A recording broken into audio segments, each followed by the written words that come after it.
Throughout much of the church's history, the monasteries and abbeys were full of workshops, producing products, surrounded by cultivated fields, generating profits and large buildings. How is this possible? Saint Benedict of Nursia, founder of the Benedictine community, prescribed a rule for life in the monastic communities that he founded. The rule was, well, a set of rules that regulated all of the details of daily life: the organization of the monastery, the schedule of liturgy and prayer, various job descriptions, how time and resources were to be spent, how meals were to be consumed. But the guiding principle of it all was a Latin phrase that became a motto of the monastic life: ora et labora. Pray and work. Saint Benedict saw prayer and work as twin partners in a holy life, a rhythm of prayerful worship and productive labor, interwoven throughout the hours of the day, throughout the seasons, throughout a holy life. The rule of Saint Benedict prescribed a schedule of 8 gatherings for communal prayer every few hours throughout the day and night.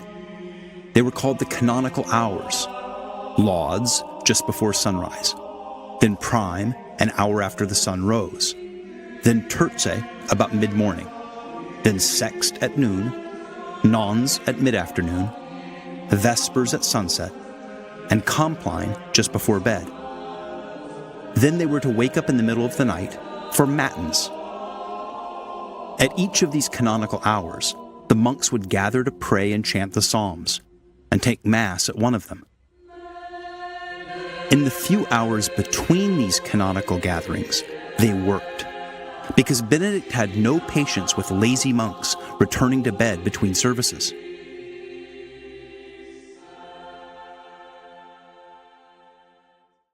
And there was all sorts of work to do: the obvious cooking and cleaning and maintenance of the facility, growing food and whatnot, but also specialized work: brewing beer, or making wine or cheese or some other crafts that could be sold, with the revenue supporting the community.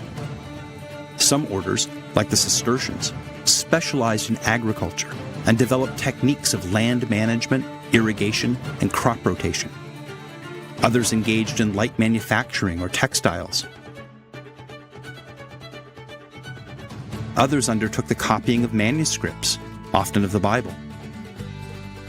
And so every few hours you'd go to prayer and then back to work. A constant rhythm, over and over, day after day, week after week, month after month, year after year.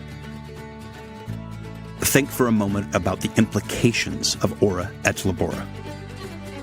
Take a community of healthy young men with vows of poverty, chastity, and obedience. They don't smoke.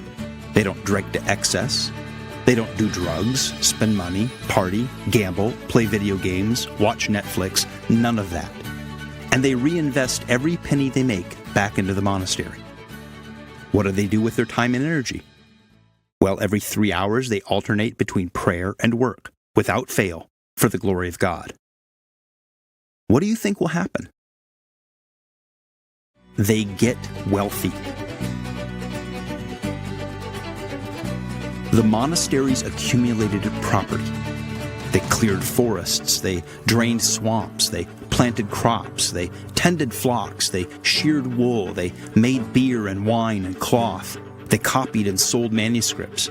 They had virtually no payroll other than room and board for the monks.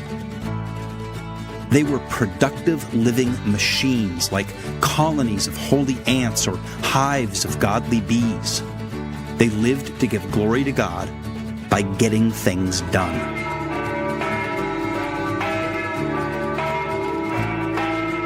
And a lot of land was donated to the monasteries. The ancient and medieval economies were land-based. Wealth wasn't invested in the stock market.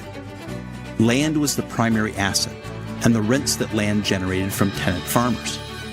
So, when a nobleman or king wanted to provide an endowment to a monastery, he didn't transfer stocks into a mutual fund.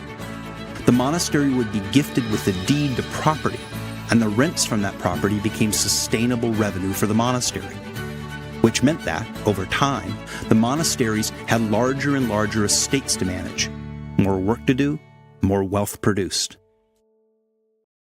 Over and over the pattern was repeated. A new monastic order would be born, and a new productive machine would start humming.